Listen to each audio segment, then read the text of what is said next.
Hi everyone, welcome back to our philosophy of happiness class. For this week, we'll explore more theories of well-being. So, in this class, we'll go through perfectionism, objective list theories, which we've mentioned before when we talk about Socrates and Aristotle and Plato.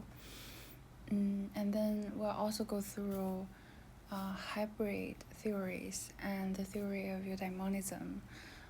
Again, eudaimonism is what we've covered a bit in the first unit. And this week we'll talk about the contemporary versions of eudaimonism, and we'll discover the developments modern philosophers have done to this concept. And we'll start with perfectionism. So to begin with, what is perfectionism? So perfectionists argue that we have capacities that are characteristics of our human nature. And for instance, they can be rationality, no matter whether it's theoretical rationality or practical rationality, or we might have certain physical capacities, and which enable us to do a lot of different physical activities. So perfectionists argue that the exercise and development of these capacities constitute our flourishing as human beings. In other words, those people that exercise and develop their capacities, their natural capacities more, will flourish, will live a life of well-being. And as you can see, that this concept of well-being emphasizes the concept of activity. So you have to actually develop and exercise those capacities. And you have to actually do these activities that make use of these capacities. You can't just have them. So a person who possesses great capacities but do not exercise or develop these capacities won't live a life of well-being. So an example could be someone who has great capacities within them but stays asleep like their whole life. So we wouldn't consider this person to be living a life of well-being, right? So one important emphasis is that those capacities have to be exercised and developed and activated. So since when we define perfectionism, I used, and also the author who wrote that chapter, we both use this phrase, characteristic of human nature. So this is actually a little bit vague. So what does this mean? So let's clarify. So there have been different ways to actually clarify or ground this phrase, and there have been different ways to identify what parts of human nature would be relevant to perfectionism and to our theories of well-being. So here I'll present several different ways to identify and to interpret and develop this theory of well-being. So the first way to identify the relevant aspects of human nature is that so they try to narrow the capacities relevant to perfectionism as those capacities that are unique to human beings. So for instance, rationality, because a lot of philosophers do believe that rationality is something that we humans uniquely possess and we are uniquely capable of. So, but how about, so one objection to this would be, how about we find out tomorrow that dolphins have rational capacities too? Or how about we find out tomorrow that aliens, maybe a certain type of aliens, that they have a special kind of rationality, which might look different from ours, but still counts as rationality. Then rationality wouldn't be this unique capacities we have as human beings. Therefore, it wouldn't be unique it wouldn't be relevant for perfectionism.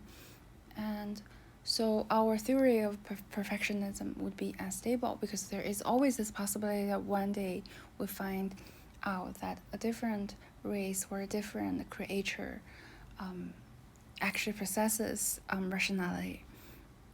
And it would be also counterintuitive that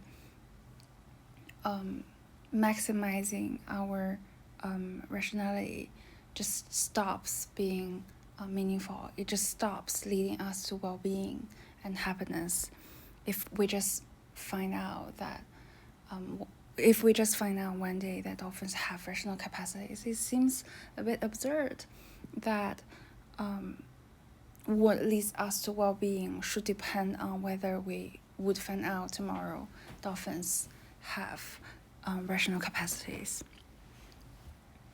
And yes, so as I put on the PowerPoint, so that contingency that comes with this way of identifying things is not what we want here.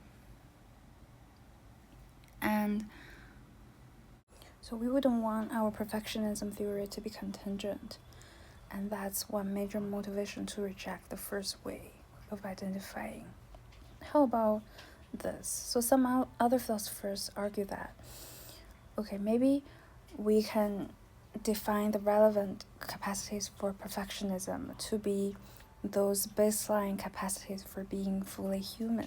So those capacities that capture the human essence.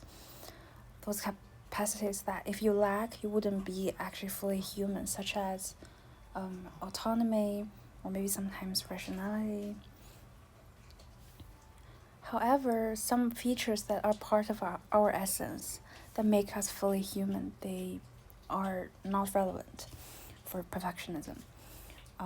For instance, the capacity to take up 3D space, or the capacity to breathe, or the capacity to eat, right? You wouldn't be fully human if you lack those capacities. But they are not relevant for perfectionism. This way of identification let in too many capacities into our category. It didn't narrow down everything enough for us. How about this? So some other philosophers argue that maybe we can identify those capacities that are omnipresent in human activities, those capacities that are near universal and near inevitable. But this way of identification doesn't do better than the second way of identification. Again, there still may be omnipresent capacities such as breathing or the capacity to take up 3D space that are not relevant for perfectionism. And the fourth way would be through common sense. Maybe we can use a descriptive approach and just use our common sense to identify what capacities should be relevant for perfectionism. However, this again would make our theory of perfectionism contingent. It would be subject to change, since our common sense has changed a lot for the past 500 years, and it will change in the future, given the different historical and cultural contexts we live in.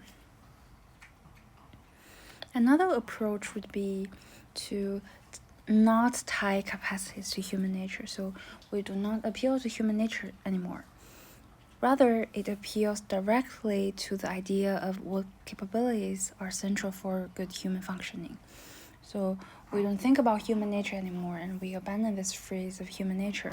We just think about what capacities are important for human functioning, and we just focus on those capacities and think that those capacities are important and relevant. Okay, so if you hear some weird noises in the background, that's my dog. So I think she's trying to eat something. And as you can see, when we try to narrow down, so when we talk about perfectionism, okay, we talk about capacities, and we say that if we maximize our capacities, we are living a life of well-being. But what capacities are we talking about? So in the last page of the slides, we are trying to narrow it down. We are trying to pinpoint or identify which capacities are relevant here, which capacities we are talking about here. And as you can see, that runs into different difficulties or complexities. So that could be one way not to go with perfectionism, or one reason not to go with perfectionism. Perfectionism also runs in some other complexities or difficulties as well. So another complexity would be, how do you measure how much you've developed or activated your capacities? So the first question would be, is doing well a matter of how well you exercise your capacities, measured on some absolute scale, or is the exercise of capacities calibrated relatively according to your natural abilities? So that's the first question. And the second question would be, are we talking about quality or are we talking about quantity?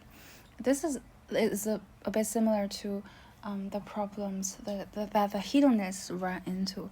So I can play the piano a lot, but not very well. So I might win in terms of quantity. Or I might play the piano very well, but very little. I just don't play very often, but when I play it, I'm basically a master of piano. I would therefore win in terms of quality. Which kind of maximizing are we talking about? Which kind of maximizing would be more privileged in our theory? So that's not sad. And if you go with the second part, so if you go with the second answer, if you think that the quality matters more, then you also suffer from this danger of running into elitism. So because you may be proposing or implying a picture of the world where only those people who can do something with a high quality, only those people who can do things very well, can live a life of value. Those people who do things, for instance, those people who have their hobbies and do them frequently but not very well, they wouldn't be considered as doing something of value, or they wouldn't be considered as living a life of value. Maybe a lot of people do not do anything on, let's say, a very high quality at all. But can we say that such a person's life shouldn't have value?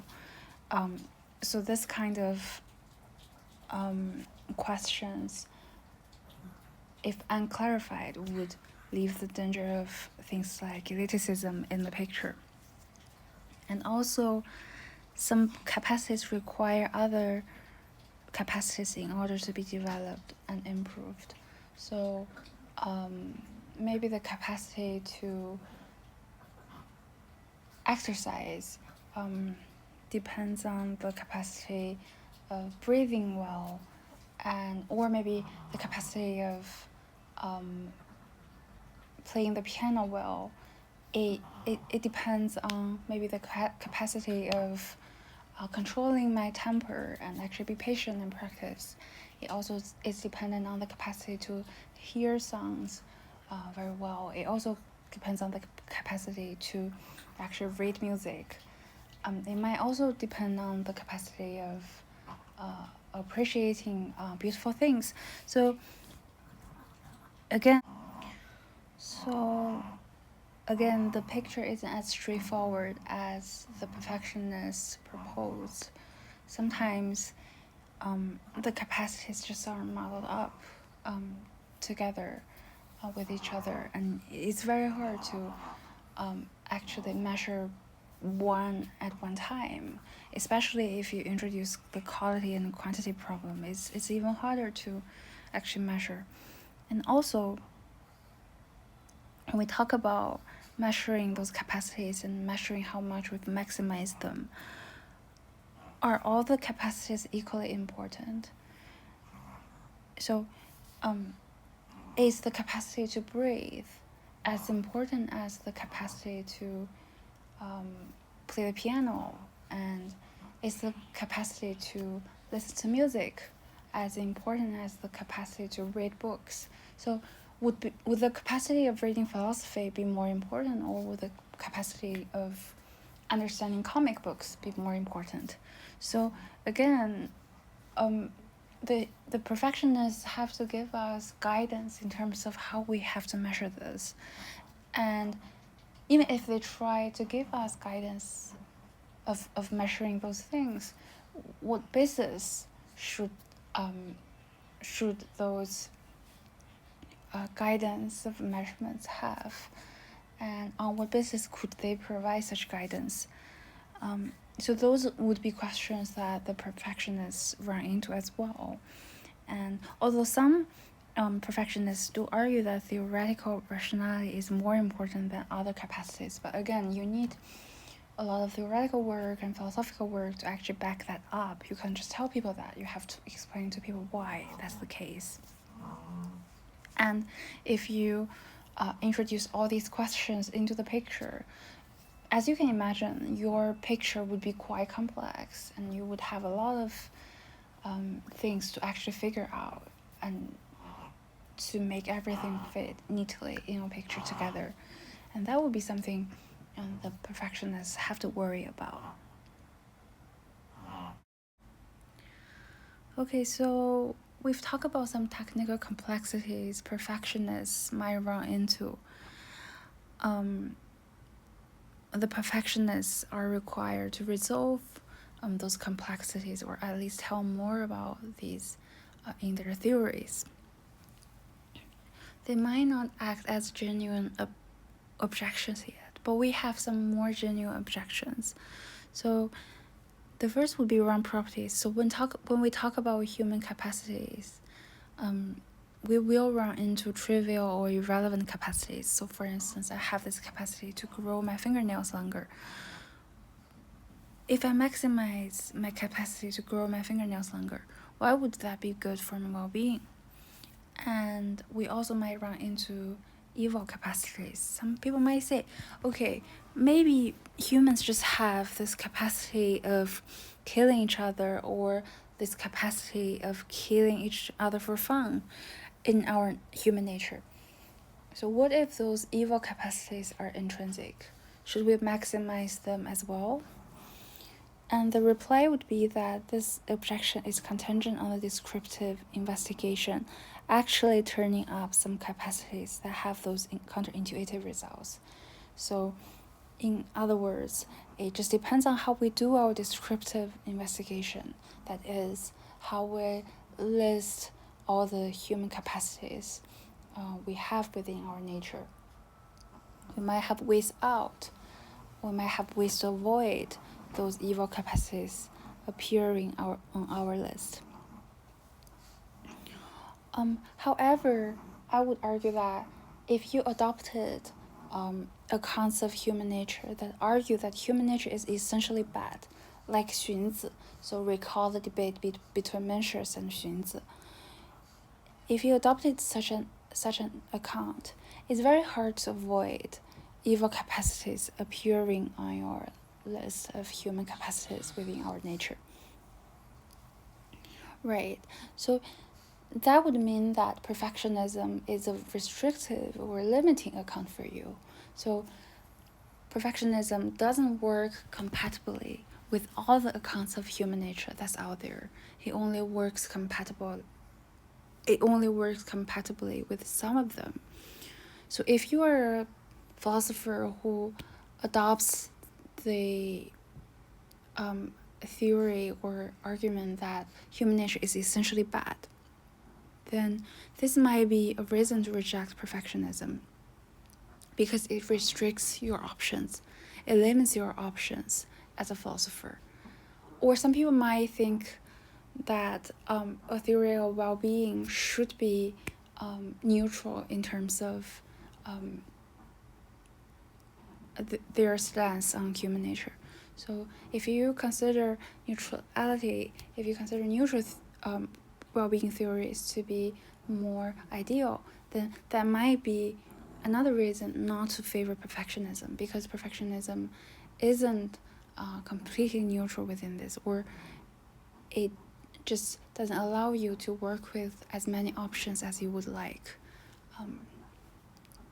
out there. So I think that's in a way how perfectionism might be a bit restrictive, and some people might not like that. And I think this reply also leads us to ask several questions. So for instance, maybe the descriptive account of human nature just isn't compelling anymore. Or maybe it's just not even possible to appeal to the notion of human nature. So while those might help with those objections, this also kind of shakes the grounds of perfectionism as well, because since a lot of philosophers characterized perfectionism, they formulated perfectionism using this idea of human nature a lot. So if we are here challenging this idea of descriptively accounting for human nature or appealing to the notion of human nature at all, that might shake the ground for those philosophers. And maybe those questions are indeed very valid, right? Because it's very difficult to classify all the different biological categories. It's just very difficult to list all the features. Think about human nature. It is an ongoing list. It's an infinite list, right? It's impossible that you listed all the human capacities, from the most trivial to the most important. It's just not possible to actually finish that list. And if we couldn't finish that list, the onward ground, should we answer which capacities are relevant to human nature, and so on and so forth. So this objection and this reply actually led us to ask those questions and maybe think about, okay, on what ground and basis should perfectionism rest on? And should they actually rest on formulations that are central, that centrally use human nature, or should we go beyond human nature and find some other ways to actually base our perfectionism theories on? So here are some questions about human nature as well. So I guess what I've just talked about isn't just about objections to perfectionism. It's also about where perfectionism should go next, and what do we mean when we talk about human nature, and is that a concept that we can actually clarify or develop, or is it a concept we should develop at the end, we should give up at the end of the day? So I'm really curious about your thoughts on this question as well, because this is linked back to the talk between Mencius and Xunzi, and this fundamental question related to our philosophy of well-being regarding what human being is like and what human nature is like. So I'm really curious about your thoughts. So please let me know more in the discussion spaces. So another objection is related to undervaluing pleasure and preference. So think about this case. If I had a life of high achievement and I mastered all the important knowledge and skills, so of course I've maximized and developed a lot of my capacities, but I live miserably. Or think about this case where that I have a job that's excellent, and I fully activate my capacities at this job, but I don't enjoy this job. I don't like this job. I feel miserable at this job. So think about those two cases. I am definitely activating, developing, and performing, demonstrating all my capacities. However, those are not what I feel pleasure for and what I prefer. It seems counterintuitive that those people live a life of well-being, right, in those cases. Or think about, I play the piano very well, but I hate playing the piano. If I am still forced to play the piano a lot, And again, I would maximize my capacities, but I don't prefer that. I don't find pleasure in that. I don't enjoy that. Would that should that still count as a case of life of well-being? So I think that would make me think that perfectionism leads us to some counterintuitive results and actually leaves out some important stuff. And some people try to put enjoyment within capacity, the category of capacities as well. But then they realize, okay, it seems difficult to put enjoyment in this category as other capacities. So enjoyment doesn't seem to fit in this category of capacities that perfectionism think is relevant. As other capacities, it doesn't just fit into that category the way we want it to fit in there. So it's very hard to introduce pleasure and preference into the picture. So some people argue that this may be a reason to not favor perfectionism as well. So some other critique might say that, okay, perfectionism doesn't naturally give us an account of what is bad for us. It doesn't even say that pain is bad for us. It just doesn't even imply that. Wouldn't that be counterintuitive as well? And maybe as a theory that says too little as well. So some people have tried to develop the perfectionist language to capture this, to try to introduce this idea of pain into this theoretical picture of perfectionism. Some people argued that maybe we can adopt pluralism and say that perfectionism can be combined with other theoretical settings to actually allow a pluralist picture. So a pluralist picture just says that there are multiple things that might constitute well-being, or there are multiple things that might constitute the opposite of well-being, that might constitute what is bad for our well-being. So they don't just adopt one theoretical. They don't just adopt the position that only one thing matters in our picture. They adopt that several things might matter in our theory of well-being. Just think about hedonism. Hedonism is a monistic theory of well-being, because the only things that pleasure matters for well-being, and only pain is bad for our theory of well-being, or only displeasure is bad for our well-being. But for pluralists, they think that more than one thing is relevant and important for our well-being, and they argue that more than one thing matters or is relevant for avoiding a life that's not well-lived. So some people argue that perfectionism can be used to develop a pluralistic picture of well-being.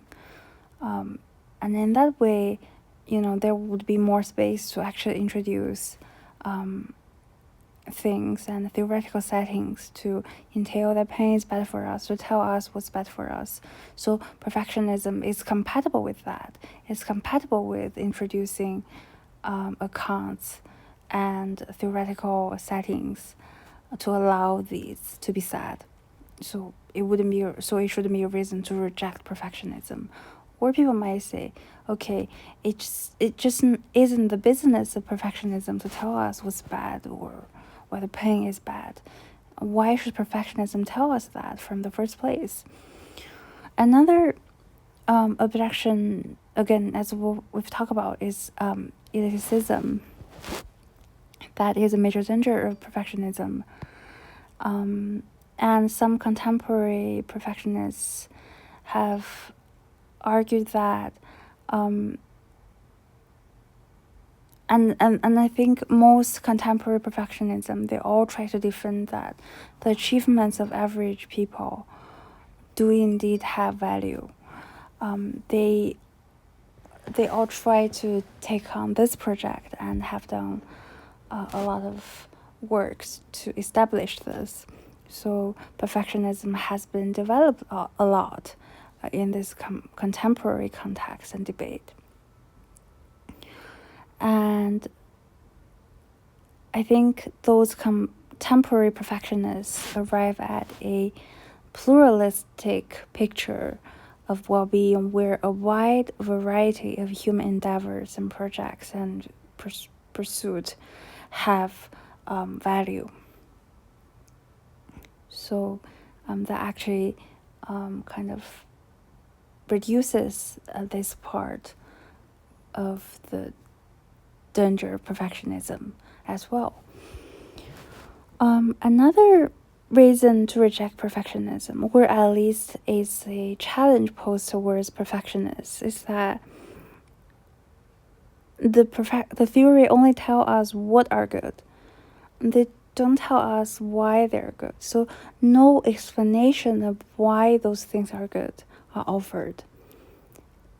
And that's quite problematic as well. So as philosophers, we're not only supposed to tell others our conclusions and picture of our theory, we should only be required to explain why this is the case, why we should think this way. So a lot of people argue that perfectionists don't tell us enough why they think perfectionism is should be the case, or why they think those things should be good. So this might be something perfectionists have to pursue further and answer better for us. So I think that's the content for perfectionism. See you in the next lecture. So that will be on the objectiveless theory.